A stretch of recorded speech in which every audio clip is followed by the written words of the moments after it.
Somehow, some way, the Dallas Cowboys got a win. We'll break it down next.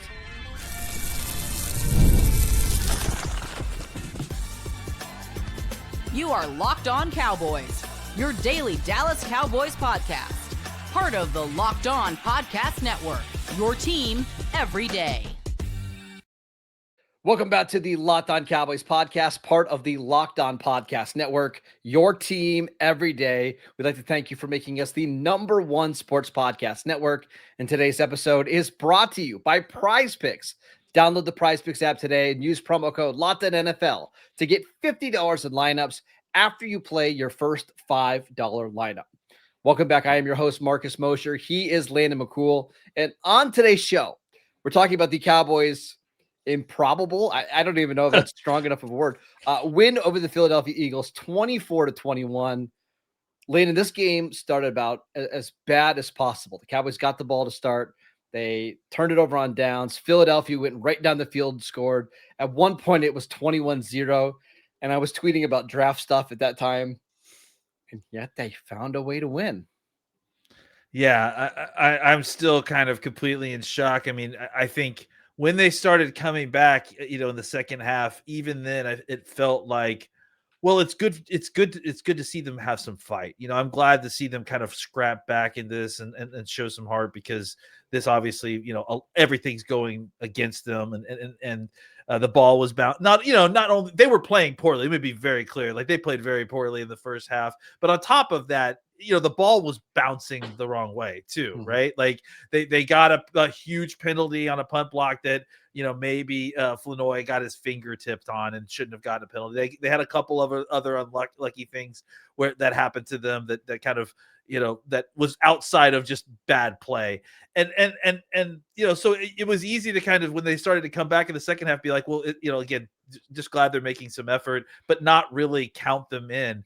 And then the next thing that needed to happen in order for you to have a little bit of hope that they were going to win this game, it just kept happening.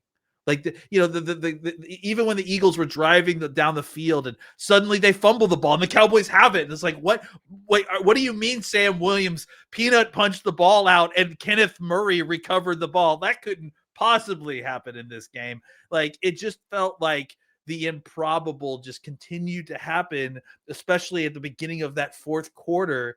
And the Cowboys, despite it not being linear, right? It not being like, oh, it all flipped and suddenly it was all Cowboys. There were lots of fits and starts for this whole situation, but it was enough that the Cowboys were able to claw their ways back into this game. And then, once it was even, that's when I really started to get nervous, and I just felt like, man, it would be terrible to lose this game, just because, that would feel like a capper to the way that they played earlier in the game, but they didn't. There's very few of these games in my lifetime where the Cowboys have had a massive deficit and they've been able to come back and win against a quality team. I think there was one like in 2014 when they played the Rams and they got down early. I think that was the game that the ball got snapped over Romo's head, I believe. Yeah. And they came back and they won games like that. But this was different, right? Like, the Cowboys never had the lead in this game until there was no time left on the clock in the fourth quarter. And it was one of those games where it just felt like they were always they were making plays, right? But they were always one more play away from really breaking through, whether that was CeeDee Lamb dropping the ball into the end zone, whether that was the interception that happened in the end zone, or on defense, they couldn't get that one turnover with the ball, popping up in the air, but they did it. And it didn't feel particularly fluky on defense. And we're going to get to the defense in a little bit. It felt like over time, the Cowboys' talent started to win out. And I think that's what was so unique about this, is that it did feel like, for at least in the second half, like the Cowboys were the better team. And as long as they stayed out of their own way, they were going to be fine. Yeah, it was about having enough time to kind of complete this comeback at a certain point, right? Like, you felt like the gravity of the talent was on the Cowboys' side at a certain point. It wasn't just, could we get another stop? It was like, I feel like they're going to get a stop here. And if the Cowboys can actually do something with it on offense, and I think that's what kind of, really made this game kind of extend a little bit, especially in the second half, is that the Cowboys kept on making these stops and the Eagles kept on punting the ball, and the Cowboys would get the ball like on their own 8-yard line, on their own 7-yard line, and then they would march 70 yards down the field and then commit a penalty in the red zone and then kind of, make the whole red zone nonsense difficult. Well, we need to have a whole conversation about the Cowboys' inability to consistently run the football in the red zone, which I think is an off-season conversation. Well, about their willingness to, or just the fact that yes, whatever you're about to say, yes, all of it. Yeah. The willingness or whether it's the ability to, it's like, yes, the fact that they can't and that they won't is becoming a real problem for this team when they're able to move the football consistently. But that's feels so kind of start and stop-ish on offense. We're going to talk about the defense. We're going to talk about George Pickens and CeeDee Lamb here in a little bit, but big picture, the Cowboys are 5-5-1. And from a playoff standpoint, Sunday actually wasn't a very good day for them because Green Bay won, Detroit won, Chicago won, a lot of the other contenders won. Now, honestly, your best path to the playoffs, and we talked about this on Friday's show, is to win the division and hope the Philadelphia collapse happens. It starts with a nice loss this week against the Cowboys. But one of the things that we said, coming out of the bye week is that we just wanted to see the Cowboys play better football. And whether that resulted in a playoff berth or not, we just wanted them to be a more functional football team. There were a lot of times in this game, Landon, they were not functional. They were not competent. They were making stupid penalties. And I don't even know how many times we tweeted, this is a dumb team. But different players stepped up when they needed it, and they got a really gritty win, again, that we just haven't seen very often in the last 20 or 30 years. Yeah, I mean, that's the thing, right? Is that this is exactly the kind of game that the Cowboys would find a way to lose, right?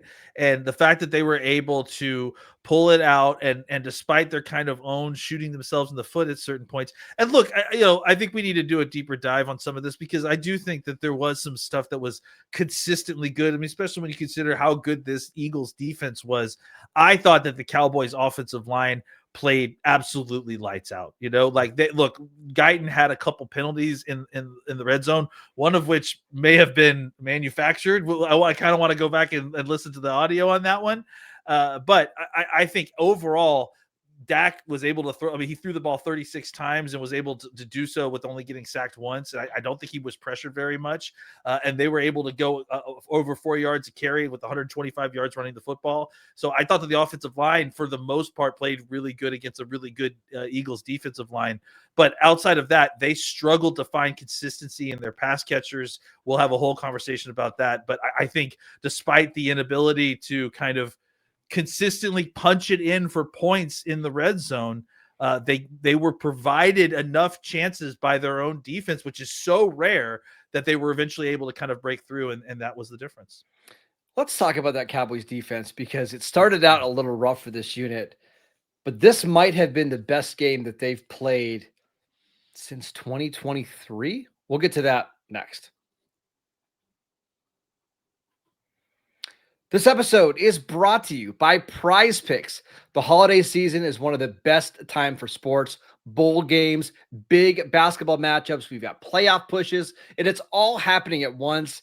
And we're making choices every single day. One of the most fun places to make the right call is PrizePicks. PrizePicks is the easiest way to get in on daily fantasy. You just pick more or less on at least 2 player projections, lock in your lineup, and you're in the game. It's simple, it's fast, and it's available in over 45 states, including California, Texas, Florida, and Georgia. PrizePicks has added an extra layer of excitement to the holiday sports schedule. It takes less than a minute to make a lineup, and the app makes the entire process so smooth. So download the PrizePicks app today. Use promo code LOCKEDONNFL to get $50 in lineups after you play your first $5 lineup. That's promo code LOCKEDONNFL to get $50 in lineups after you play your first $5 lineup. PrizePicks, it's good to be right. Welcome back to the Locked On Cowboys podcast. We'd like to thank you for making us your first listen of the day. We'd also like to thank you for making Locked On the #1 sports podcast network. Lena, let's talk about the Cowboys defense in this one, because I know this Philadelphia offense has had some struggles in recent weeks. That still doesn't take away all of the talent. It still doesn't take away what they did last year. They're a Super Bowl caliber team. They started off this game 14-0. And then the Cowboys had the really unfortunate play, the Ryan Flournoy play, right? But from that point on, The Cowboys had 8 straight drives on defense where they got to stop, including the final drive of the game, 5 plays, 17 yards punt. Considering the opponent and the situation where you were in a negative game script all game long, I'm trying to think of the last time they played a game this well. And you probably have to go all the way back to 2023. Yeah, I think so. I mean, look, think about it this way. The Eagles have played this sort of game, it feels like 6 times, in the last season, this season so far, and they've won most of those games, right? Including the one against the Cowboys in week 1, right? And for the Cowboys defense to be the difference, like there was a point where the Cowboys offense was just flailing. They just couldn't seem to kind of get it together. A certain point early, there was a certain point kind of in the middle of this game as well, where it just felt like the Cowboys couldn't consistently get the first downs they needed to get into in order to just get into scoring position. And think about how many times you as a fan were sitting there and thinking, please just give us one more stop. Just find a way to get one more stop, right? And really the closest they came, was that second to last drive, right? Where the Cowboys forced a fumble, right? And look, the Cowboys defense really continuously stepped up. And then they got a little bit of luck, obviously, with the missed field goal. But even that, the reason they're kicking that field goal is because they got pushed back because of the way that the defense was playing. So, again, it wasn't perfect. But considering what we were dealing with before the bye, this is just a completely different unit. It's playing with a different tenor. Even the guys, look, again, Sam Williams punched the ball out and Kenneth Murray recovered it. I'm not going to harp on that anymore. The fact that some of these guys who just continuously have been problems, they're getting the ability to only have to be on the field enough that we're not seeing their flaws exposed as much. And we're seeing guys like DeMarvion Overshown and Carson getting more opportunities, and Revel. I think it's just been a huge turnaround on every level of this defense, especially obviously starting up front with Quinnen Williams and all those guys. So you would think in a game where Philadelphia has a 21-0 lead that they just lean on the run game. That wasn't the case, and it's not because they didn't try. They weren't effective. Saquon Barkley, Landon, from the time the game started was 21-0, right? From that point on, had 11 rushing yards. And it's because the Cowboys were so good at stopping these early down runs and getting Philadelphia into these 2nd and 9s, 3rd and 10s. They had a couple, 3rd and 12s, 3rd and 15s, one of which they converted, but they got him into these long down and distances, and they were able to get off the field. And that's something they just weren't doing at the beginning of the season. It was something they weren't doing last year. And I feel crazy saying this, but their run defense is now one of their strengths. This is back-to-back weeks where they were really good at stopping the run. Well, it's what we talked about, right? If the Cowboys can find a way to make them one-dimensional and make Jalen Hurts throw the football from the pocket, the difference in the way they were throwing the football when they were in a neutral game script versus when they were trying to control the clock, I think ultimately made a huge difference because they had no ability to get the yards that they needed to eat the clock that they needed to win the game, right? Because ultimately the game on that side of the ball became about who was winning second down on that drive, right? Or on that set of downs. If the Cowboys were able to stop them to an unsuccessful play on second down and set them into a 3rd and long, the Cowboys were, both teams ended up at 40, just above 40% on 3rd downs, which isn't great, but I think, ultimately you saw that the Cowboys were getting them into spots where they needed to get them off the field. And again, enough times that it was on the Philadelphia Eagles side of the ball that they had to, punt the ball and turn the ball over, as opposed to get into a position where they could, get to a short 4th down and push. They only had one of those attempts in this game because they didn't have any opportunity to use it. I want to talk about the defensive tackles. Osa got the huge sack at the end of the game to give the Cowboys a chance to win the game, and they ultimately did. That was awesome to see him do that. But Quinnen Williams, I know he didn't have a sack in this game, but if you're listening to this podcast, you know that sacks can be kind of fluky. This is the 2nd week in a row that he's had a pass rush win rate of 25% or better. He dominated Landon Dickerson and Cam Jurgens and Tyler Steen. And that's why you go out and get him, because it frees up all of these other guys. 8 pressures in this game for Quinnen Williams. That is unheard of for a defensive tackle. Yeah, second best Landon didn't have a chance against Quinnen Williams. It was really dominating him. And I think that, yeah, honestly, it just felt like as they were kind of getting later into the game, the Cowboys defensive line was only getting better and stronger. You just felt like Hurts was getting, I mean, even down like at the end, like with what we talked about, they were able to crunch Hurts back into the pocket. There were some times he was able to slip out and kind of get what he needed to and pick up some first downs. But for the most part, you felt like you could feel the pressure on him, and he was, missing on even some key. I think there was a part in the third quarter where he completed something like 13 passes in the first half. And there was a point in the third quarter, I think near the end, where he had only completed two passes in the whole quarter. Like the Cowboys were just constantly getting him into pressure to the point where he was missing wide open and easy stuff, which is ultimately what you want. You can't always rely on the corners to just be able to cover everything for the whole time. Sometimes it's about forcing the quarterback to throw it when he's not ready to. And the Cowboys defensive line did a great job of that. I just want to read you the drives the Cowboys had on defense after Philadelphia took a 21-0 lead. And again, remember 7 of those points came after the penalty on the punt. So, and again, the Cowboys defense got a 3-and-out on that one, and it was kind of a bad call. But this is from that point on. 3 plays, -2 yards punt. 3 plays, 1 yard punt. 3 plays, 3 yards punt. 6 plays, 18 yards punt. 3 plays, 7 yards punt. 7 plays, 30 yards, and that was the 57-yard missed field goal. 6 plays, 33 yards fumble. 5 plays, 17 yards punt. I mean, that is a dominating defensive performance from basically the second quarter on. Yeah, and again, it just the tenure of everything, the confidence level that everyone's playing with right now, it's just different. It's just professional level, which is something that I don't feel like we were getting earlier in the season. Can I ask you something real quick? Please. Okay, do you think this is a Quinnen Williams thing where he's just so dominant that he helps everybody do better? Is it because you're getting some other guys healthy, like DeMarvion Overshown, Savon Ravel, or, and again, I know Cowboy fans probably don't want to hear this, but is it because Eberflus's defense is starting to play a little bit faster? Because I will say, in Chicago, this is what happened with the Bears. That first year that Matt Eberflus was there, their defense was awful. But by the second half of the season, they started to really clamp down. Could that be happening here? I think it's all of it. I also think the Marshawn Nealon stuff has just brought everyone together in another level.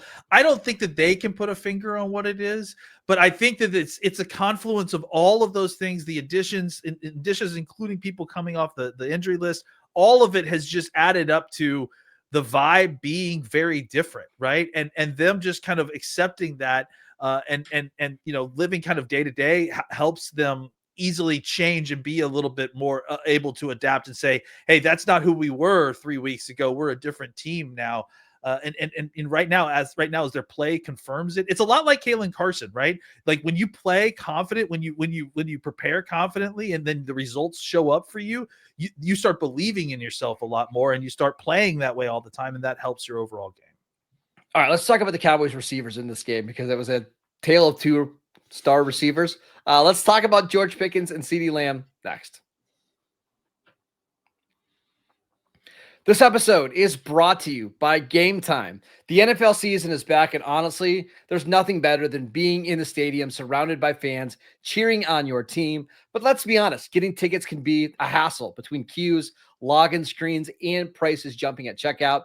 It's all incredibly frustrating, but that's why I use Gametime, the app that gives the advantage back to the fans.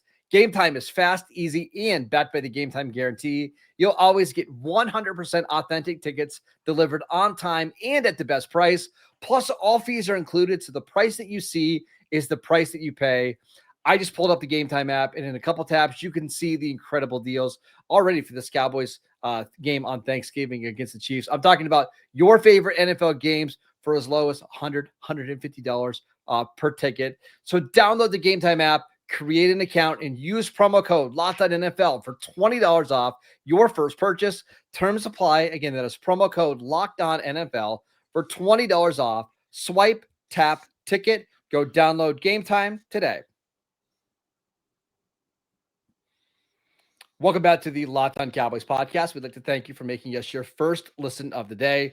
For your second listen, check out the Locked On NFL podcast. 2 shows every single day. One in the morning with Tyler Rowland, one in the afternoon with Tony Wiggins, available wherever you get your podcasts. Real quick, Lynn, I got to watch this Cowboys-Eagle game with 2 diehard Locked On Cowboy listeners. That was a lot of fun. Shout out to Matt and Elijah.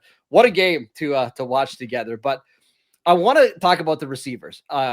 I don't want to do the thing where we're picking between who's better, CeeDee Lamb, George Pickens, or which one should they keep? Because I think honestly, a lot of that's nonsense. They're going to keep both these guys. They honestly they need each other. They complement each other really well. Having said all of that, it might be time to give Pickens more targets in this offense. 9 targets, 9 catches, 146 yards and a touchdown, including the big play to set up the game-winning field goal. He was a rock star on Sunday.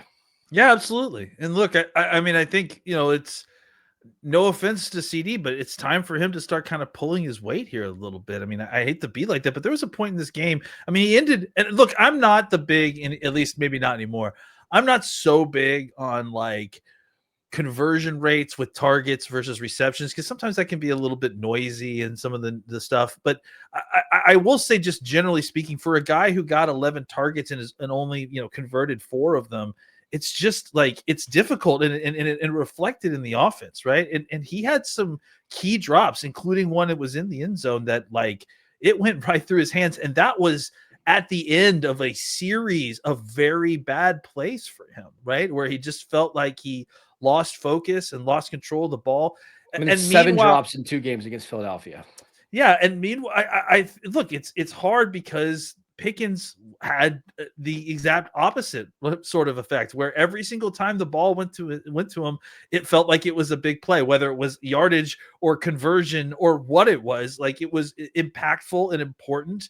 And he, including, maybe the biggest play of the game, honestly, looking back, that 43-yard, I think it was slant that kind of set all this up for the kick, ultimately probably was the game-winning play, right? I mean, if you're looking at the roller coaster of the game percentage chances, right? Like, that must have flipped the switch, right? So I think that's the problem that we're all kind of dealing with is, look, I think, it's great when, oh, look, Pickens had 15 more yards or Lamb had a couple more yards. Like, one of them is clearly not playing their best football while getting, the majority at this point still of the attention and the routes run through him. And the other guy is just this ultra efficient guy who is, it's almost like the running back 2 argument sometimes, right? Yeah. Where you're always loving the second best guy. But at this point, Pickens is outputting way more at an efficient level than CeeDee Lamb is.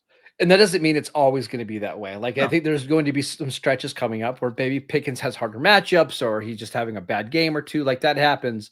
And that's why you want to have these guys. This is why you and I talked this offseason, why we thought the wide receiver 2 role was one of the biggest needs on this team, is because in previous iterations of the Cowboys, if CeeDee Lamb had a bad game like this, no chance you win. Yeah. There's just nobody else that could consistently win one-on-one coverage. But now that you have Pickens, I don't want to say that you could afford to have CD have a bad game because you almost lost this one. But this is why you go out and you spend a 3rd-round pick to get Pickens. And this is why you should pay him whatever it costs to get him, because when one guy is having a bad game, the other one can go off and look like Randy Moss 2.0 and save your season. Yeah, because look, I mean, the other thing is that you're still going to be giving these targets to guys like Turpin and other guys who add this weird angle to your offense, but like at the same time fumble the ball when you're handing them off to it. So like, not only that, there was a big play. It was the second to last drive the Cowboys had. It was a 1st and 20, and they were trying to run a tunnel screen to Turpin just to get like 5 or 6 yards. Yeah. And he just flat out dropped a tunnel screen. It's like, that's one of the easiest touches that you can get. And you can't even trust him in that situation. You don't want to have to go back to, you're going to have somebody better, but you don't want to have to go back to something like that opposite of CeeDee Lamb. Yeah, that's the thing, right? Is that like, if you can't, there were times last year where you couldn't do that stuff. And then on top of that, CeeDee Lamb was also not playing great. And it's like, at that point, what are you even doing? And now at least you have Pickens to keep you afloat. You still have a solid running game that even in late in the game, you were getting 4 or 5 yards a pop. You ended up with 4 yards a carry, which I think helped kind of balance things out, which it really did, even when they were down big. But like without those things last year in CeeDee Lamb playing like he did like tonight, you would have had real problems. Pickens was awesome. I mean, Yeah, he's absolutely. had a lot of really good games for the Cowboys. This was probably the best one because he was maximizing every target and every play. And it just seemed like every time the Cowboys needed a big play, he was there to make it, including the final catch that he had in this game, which set up kind of a chip shot field goal. The Cowboys have made a lot of questionable moves over the last couple of years in trades. This wasn't one of them. They've hit a home run on George Pickens. Yeah, and honestly, you could make the argument like, how much does it make up for the Micah Parsons trade that you got this guy? Like, it's a legitimate question because, like, just at least for this year, right? Because he's been that good. I mean, I'm not good enough. I could be mistaken, but I'm pretty sure he still leads the NFL in receiving yards, if I'm not mistaken. He's behind that because Jackson Smith-Njigba is at like 1300, but he's at 150 or sorry, 1,050 yards already. Yeah. And so like, yeah, I mean, it's just been an absolute home run for them, especially what they paid for it. Yeah, it's been huge. And I think it's going to be huge in the future for them as well. Cowboys are 5-5-1. This is the second time this year. They're at 500. They have a chance to get above 500 on Thanksgiving Day against the Kansas City Chiefs in a game to kind of mean something now. Like that's all we were hoping for, is to have meaningful football on Thanksgiving. We absolutely got it. That is it for today's show. We want to thank you for making Locked On Cowboys your first listen every single day. Check out the channel on YouTube. Download the podcast wherever you get your podcasts. We are free and available on all platforms. Follow Landon on Twitter at McCoolBCB. I'm at Marcus_Mosher, and we will see you right back here tomorrow.